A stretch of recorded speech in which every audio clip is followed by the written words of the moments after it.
just at the conceptual level, abortion allows an entire culture, an economic culture, a political culture, an educational culture, all to be built as if female bodies are somehow defective forms of male bodies. And that for women to be equal to men, they have to be able to compete and work and learn and engage in sexual activity the way that men can, which is then conceptualized as the way that like unvirtuous men can. Hello and welcome to Theology on the Go. I'm Jonathan Master, joined as always by my friend and co-host, James Dolezal. James, how are you today? Jonathan, I'm well, and looking forward to our conversation on a topic of really great importance to us in our culture and our time. Yes, we're honored to have with us today Dr. Ryan T. Anderson. He's the president of the Ethics and Public Policy Center in Washington, D.C. He wrote a great book, which I'm not sure whether it's available on Amazon or not, When Harry Became Sally, but he's also the author. We're not here to discuss that book today, although we commend it to our listeners, but we're here to discuss another book that he co-authored with Alexandra DeSantis. It's called Tearing Us Apart, How Abortion Harms Everything and Solves Nothing. Ryan, thanks for joining us today. It's a pleasure to be with you. And unfortunately, you're correct. The transgender book, When Harry Became Sally, you can no longer purchase from Amazon. They sold it for the first 3 years, and then about 2 years ago, they banned the book. But for whatever reason, they are selling the abortion book. Well, I was just going to ask, can we say to our listeners at the end, wherever you buy books, you can get Tearing Us Apart? So far, so good? So far, so good. That is true. Barnes & Noble still sells the transgender book. So, if you just want to punish Amazon, buy all of your books at Barnes & Noble. But it's still, it's an interesting question. We've never really been able to figure out who put Amazon up to it or what motivated Amazon 3 years after the book came out, right, to deplatform it. And the timing was just very suspicious. It was right when Trump administration transitioned to Biden administration. It was right when the House of Representatives was set to vote on a radical transgender piece of legislation. And so it just strikes me that it wasn't happenstance that, 3 years later they get rid of it. But yeah, it is. It is what it is. It doesn't sound like a coincidence to me either. Did you notice book sales increase or decrease? I mean, there was a bit of publicity around that. Yeah, so they went up at the time because it was almost like you were re-releasing a book. The media was talking about it. Lots of people were hearing about the book for the first time. But I would say once that went away, sales definitely have decreased, because if you go to Amazon, I mean, one of the things Amazon is really good at is their algorithms.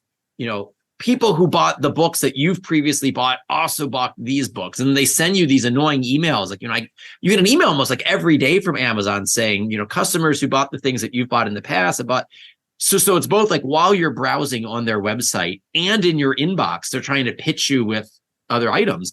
And, people who have bought other good books on, the transgender topic, like Abigail Schreier's book or Andrew Walker's book, Abigail Favali's book, they're no longer being suggested to buy my book, right? And so it both the immediate outcome was a spike in sales. The long-term outcome was more of a diminution in sales.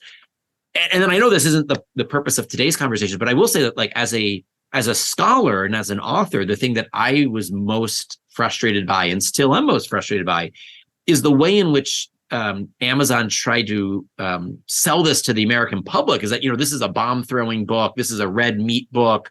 This is a hateful book, right? I mean, they originally said that it violated their hate speech policy. And, as someone who actually tries to be rigorous in thought and charitable in expression, that was really frustrating, is that, it was undermining my credibility with a book buying audience. Well, I hope for this book that those that bought Reagan and C. Everett Koop on abortion will then get an email saying, "Buy Tearing Us Apart," as well. And I know it won't make up for the injustice done, but yeah. Well, we do want to talk a little bit about this book and this conversation. Of course, you mentioned current events with respect to the When Harry Became Sally book, but it's been just a little over a year since the Dobbs decision came down from the Supreme Court overturning Roe versus Wade. But we know that there is a tremendous amount still of legal abortion in the United States. And your subtitle's provocative because it is why abortion harms everything and solves nothing. And I think the solves nothing part might be a little more people might understand where you're coming from there, but you actually say it harms everything. And I want to start with one thing in particular or group in particular that people would say normally are cited as benefiting from abortion, and that's women. I think that the most common argument I hear when I talk to people about abortion, just at a kind of gut level, a popular level, is, well, abortion might be wrong. Abortion might be, it's true that we might be dealing with a human being here, but we can't do this to women. And in fact, actually, solidarity with women, this is almost the litmus test of whether you have solidarity with women. So how does abortion ultimately harm women in particular? Sure. I mean, and the easiest way of answering that question, especially since this is a theology podcast, is to say that that's the functional equivalent of what Bonhoeffer referred to as cheap grace, right? Because we can get solidarity with women on the cheap, right? My solidarity with women is at the expense of their own unborn child. And so the first chapter of the book is how abortion harms children, right? That's the focal harm of abortion. And then the second chapter is precisely on how it harms women. And we move through that in a couple of different stages, because one is just at the conceptual level. Abortion allows an entire culture, an economic culture, a political culture, an educational culture, all to be built as if female bodies are somehow defective forms of male bodies. And that for women to be equal to men, they have to be able to compete and work and learn and engage in sexual activity the way that men can, which is then conceptualized as the way that unvirtuous men can, right? They can engage in consequence-free sex. They can focus on their career to the detriment of family, et cetera, et cetera. Whereas in reality, so this is, abortion harms both women and men because it has allowed men to think that they can live as, irresponsible and, vicious men. And it's then enculturated women to think that the only way they can get equality is with sameness, where sameness is understood as the non-virtuous way of being male. An alternative way would say that both sexes, male and female, should see that the asymmetries of reproduction, and that phrase, asymmetrical reproduction, comes from a colleague of mine at the Ethics and Public Policy Center, Erica Bacchiacchi, right? And she said, look, men and women are equal. They're not the same, and there are distinctive asymmetries when it comes to sexual reproduction. Only one of the sexes bears a child in the womb, right? Only one of the sexes can nurse a child. I mean, despite what all the transgender activists say, leave that to the side, right? And so as a result, what would it look like to take seriously solidarity with women that also took seriously the asymmetrical nature of human reproduction, and then took seriously an economic structure, an educational structure, a dating market, and then ultimately marriage that respected these things, right? So that's the first way it's harmed women, is we have 50 years of solidarity on the cheap. And then we just go through some of the studies that also point out there are physical risks of abortion, both surgical abortion and chemical abortion. There are emotional and psychological risks to abortion. So it's not just at the conceptual level; it's also very much on the concrete level. So I mean that's the best thumbnail sketch. Well, and it's a compelling case. Does it, as you present this case, do people respond as if you're being, again, a word that's gotten sort of twisted, paternalistic? Because the fact of the matter is, many women would personally disagree with you, even though you're saying no, it's actually bad for you. They're saying no, this is exactly what I want.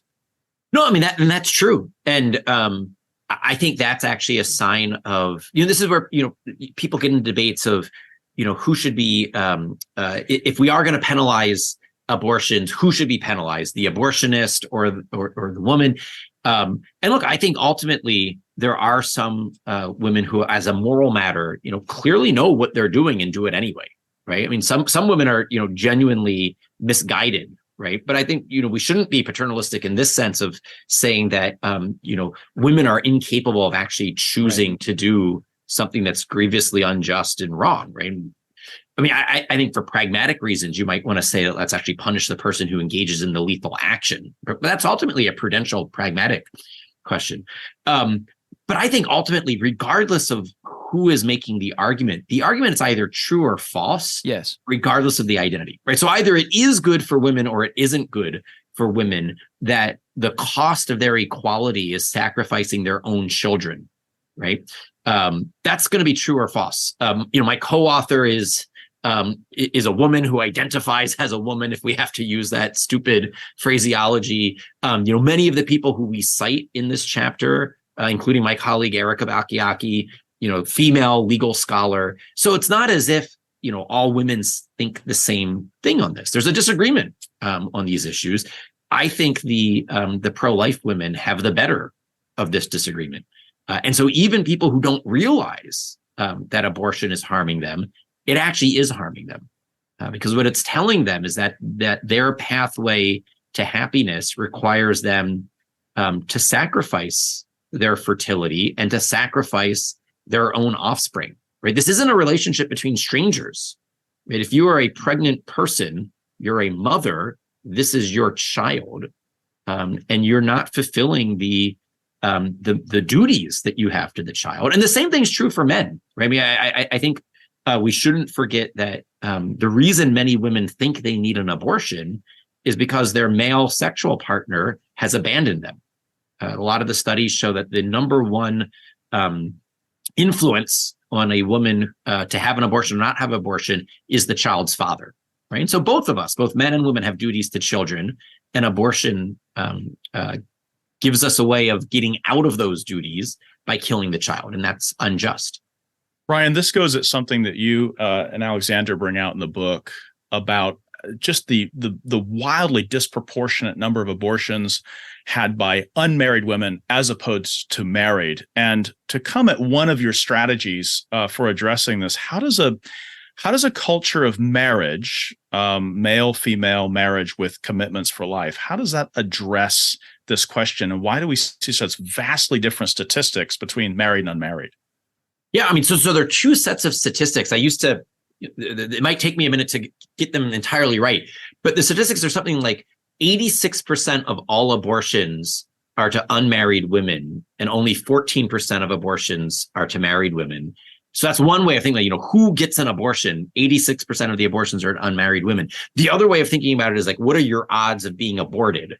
And I believe children conceived outside of marriage, a 40% chance of being aborted. Children conceived inside of marriage, only a 4% chance of getting married. And so when you put those two sets of data points together, who's getting the abortions and who's being aborted. And the reason that they're different, one is 86 and 14, one is 4 is 40, is just the distribution of how many conceptions take place inside and outside of marriage. What are the marriage rates, and then what are the conception rates, and then who's getting the abortions. What this shows overall, though, is that marriage is the best protector of unborn children, right? If you are conceived inside of marriage, you only have a 4% chance of having an abortion. Because why? If you get that man to commit to that woman, the two of them committed to each other are much more likely to then be committed to any children that their sexual acts create. This is why, so many of my previous books, so before the abortion book, before the transgender book, they were on marriage. And, one of the reasons that I was against the legal redefinition of marriage is that I think marriage by its very nature is a union of husband and wife, man and woman, mother and father. That, God's created us sexually differentiated as male and female, where we can unite in a one flesh act that is the same act that unites us as spouses, is also the same act that can create new life. So I think the best pro-life groups, to my mind, at this moment in time, are not just single issue anti-abortion groups, but are much more holistically pushing back on the sexual revolution. because abortion is kind of the backstop to the sexual revolution in the same way that contraception is kind of what facilitates, it's the catalyst of the sexual revolution. And so I think we need to be holistic in recovering a more humane understanding of human sexuality, which would also include rebuilding a marriage culture. You say in the book that this also harms medicine. And I think this one might be a little less self-evident to readers because they think, well, if you're a doctor, just opt out and you don't have to do it. How does this harm the practice of medicine or even our understanding of it? Because these things are actually intertwined. It's not like there's no pressure on doctors when you legalize abortion. Yeah, I mean, there's a variety of things to say here, but I mean, even the way you phrased the question of like, you could always opt out. Right. That makes it seem like abortion is a valid medical procedure in the first place. But there are two patients here. And if the Hippocratic Oath is still a good philosophy of medicine, and I think it is, first, do no harm, then you can't view the child in the womb as an optional patient, right? That you can opt out from killing that patient, or you could opt in to caring for that patient, which is why the logic of abortion has very quickly merged into the logic of embryo destructive research, has merged into what we're now seeing in Canada and in European countries, and unfortunately in some of our states, of a physician-assisted suicide, right? What they're now calling in Canada medical aid in dying, which is a euphemism. Medical aid in dying is actually hospice care. Like, we can aid people in dying a natural death where they will be comforted, where they'll have their pain alleviated, palliative care, hospice care.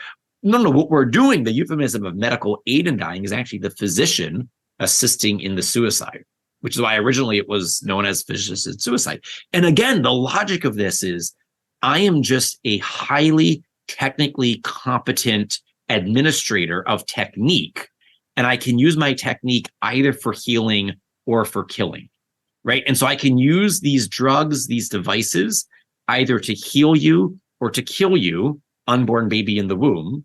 I can use these same techniques, drugs and devices, either to heal you or to kill you, grandma, or person who has a severe disability. And so, how has it harmed the entire practice of medicine? Is that it's fundamentally changed, I think, the moral foundations of medicine. And we quote Leon Kass here, is that, medicine is a profession. Professionals profess certain things, right? So professors profess the truth. Clergy profess certain commitments about the deity. Medical professionals used to profess a commitment to healing and to wholeness, and killing is fundamentally incompatible with that profession. I think it seems like it's creating also a kind of a distrust in the medical profession as such. Yeah. Maybe if you take it to clergy, if you were getting away with teaching heresy without any repercussions, you begin to be distrustful of the clergy. Maybe there's something analogous to this where I feel it myself a little bit. I don't know what kind of doctor this is anymore. I think that's exactly right. And you can see this actually, I think in the splintering of both Protestant and Catholic communities in the 20th century, right? Lots of people, think about mainline churches where, people are skeptical of certain pastors, or think about, within the Catholic Church, splintering of the Catholic community after the Second Vatican Council, right? You have the JP2 Catholics and the Spirit of Vatican II Catholics. Right? I think lots of people pick up on the dynamic you just described, and something similar is true in medicine. And I think you really saw this during some of the debates over COVID, where people just don't know, can you trust the experts, right? And I think the emperor has no clothes in the eyes of many when it comes to expertise, partly because, and we show this in the history of abortion, many of the medical experts have actually lied about the science and the medicine vis-a-vis the unborn child in the womb. There's really not a scientific or medical debate. This is not a question as to when the life of a new human being comes into existence. And yet we have people trying to say, well, we don't know the answer to that. And any of us who's ever gotten the 12-week ultrasound, the 20-week ultrasound, there was no doubt in our minds or the technician's mind that that's a baby. And yet when it comes time to file an amicus brief at the Supreme Court, medical science can't say when life begins, right? So there are lots of things that the experts themselves have done to discredit themselves. Ryan, you make a compelling case here that, and even in the answers that you've given, they do come back to questions of, in a sense, theological questions. You haven't framed them that way, but it's about the value of man, the value of life, the importance of preserving life. These sort of metaphysical questions about what it means to be a human being. We're running out of time, and I wish we had 5 times as much time as we do. But how do you respond to people who say, ultimately, when it comes right down to it, this is a religious issue? You have certain convictions about when life begins. You have certain convictions about even they might even say the value of preserving this sort of life, and certainly convictions about marriage, which are at their root religious convictions. Now, the vast majority of our listeners will share those. We share them as well, but we know that the broader public doesn't. So how do you respond to that criticism? This is a religious issue, and therefore, maybe they would even say out of bounds for discussion. But leaving that aside, yeah. I mean, so there are 2 different ways you can answer that question. One is to say, of course, it's ultimately a religious issue, because everything is ultimately, right? If you're emphasizing the ultimately part, then physics is ultimately religious, right? You're just studying the mechanics of how God created the universe, or how the universe that God created works. Mathematics is ultimately religious. Everything would ultimately be religious in that framework. And so you could say the same thing about our homicide laws. Ultimately, they're religious. Say the same thing about our racial discrimination laws. Ultimately, they're religious, right? This is why Martin Luther King Jr. would say it's the brotherhood of man under the fatherhood of God. When he's in the Birmingham jail, he'll cite both Augustine and Aquinas to say an unjust law is no law at all. How do we know it's unjust? It's a man-made law that doesn't square with the natural law and the eternal law. Okay, but the reason I mentioned the natural law and the eternal law is that penultimately, right, if ultimately these things are religious, is penultimately the abortion debate is no more religious than the slavery debate or the racial discrimination debate or the homicide debate. And so if you don't think it's illicit for the government to say no one can enslave another person, no one can discriminate on the basis of race against another person, no one can commit homicide, well, then feticide is no more a violation of the separation of church and state than homicide laws are. Because, what's at stake here is a conviction that every human being has intrinsic worth and dignity. There are philosophical defenses of that, and there are theological defenses of that conviction. And then it's a biological question of what is a human being, right? At one point, people claimed if you had the wrong color skin, you were subhuman. They were wrong. And we could give both a biological and a theological reason why they were wrong. Same thing is true for the child in the womb. So I think there are both biological, philosophical, and theological arguments we could give on the abortion debate. It's no more and no less religious than many of the other contentious moral arguments that we have had. Ultimately, it is religious, because I think ultimately everything is, but that doesn't mean penultimately we can't appeal to what Rawls would refer to as public reasons, what I would just refer to as reason. I mean, the law written on the heart, natural law, there's no conflict between faith and reason if you're doing both well, right? Good theology and good philosophy and good science won't conflict. Bad theology will conflict. Bad science will conflict. Bad philosophy will conflict. But if you do all of the various disciplines well, they're all different methodologies, different approaches, different disciplines of discovering one singular truth, and the truth doesn't conflict. Ryan, thank you for your time today. We really appreciate it. We would commend this book to our listeners, Tearing Us Apart: How Abortion Harms Everything and Solves Nothing. So thanks for your time today. Yeah, thank you. Happy to be with you. All right. I love the. You're going to go off. We're going to commend the book as soon as you're gone. I love the Martin Luther King Jr. with a nod to Aquinas, and excellent on natural law and eternal law. I think probably some of our listeners they're from that Protestant world that is suspicious of natural law, and they need to reconcile with it. And I think you presented that winsomely. So awesome. That was great. Cool. And I know we went longer, so I hope it's no, it's okay. It was all good.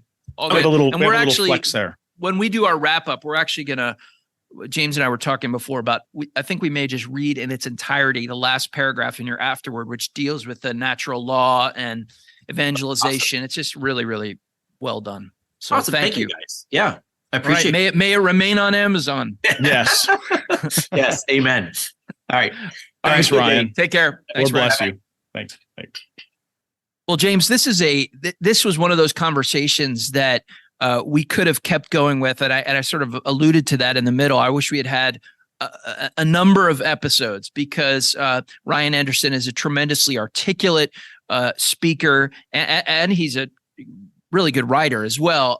But it's an important issue, and it's an issue that touches on so many other things. I mean, we didn't even go into much detail on this, but each of the chapters of this book is dealing with a different aspect of life and of society that is affected and harmed by abortion. So he talks about the law, and he talks about medicine, and he talks about obviously children and women and equality and choice and the democratic process and the popular culture and media. And so it's a compelling book and one that really our listeners would do well to pick up for themselves. This is a book on public morality and how to convince people who are committed to public immorality to change their minds. And it's not, this is a book that if you're a pro-lifer, you're going to agree with it, but you're also going to be helped to articulate your position to friends and coworkers and neighbors who aren't pro-lifers. Because it's one thing, and he's right, it's one thing to get good policy. The overturning of Roe v. Wade is good morally and constitutionally, but it's not the same thing as changing minds. There needs to be argument. And I think they do a great job kind of canvassing a whole array of approaches to this question.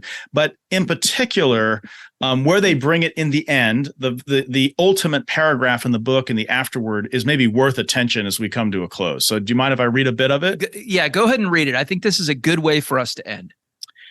They write, "We can discover these truths through reason because they're part of the natural moral law, but to embrace them and live them out, especially at the civilizational level, requires grace and thus conversion and thus evangelization.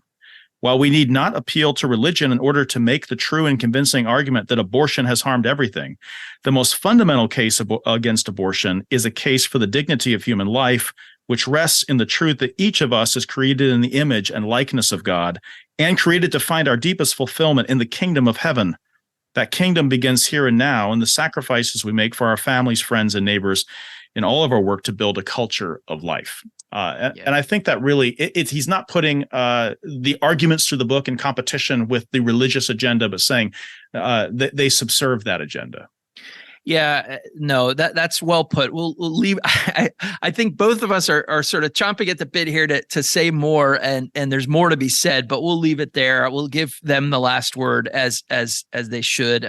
We're grateful as always for those of you who are listening. If you want an opportunity to win a copy of this book, we do have a couple of them. You can go to placefortruth.org or theologyonthego.org. And it's called Tearing Us Apart, How Abortion Harms Everything and Solves Nothing. If you think you know someone who would be helped by this podcast, please send it along to them. And also if you can rate and review the podcast, that really helps us spread the word about Theology on the Go. And as always, on behalf of James, myself, the whole team at the Alliance, thank you for listening to Theology on the Go, a brief interview about an eternal truth.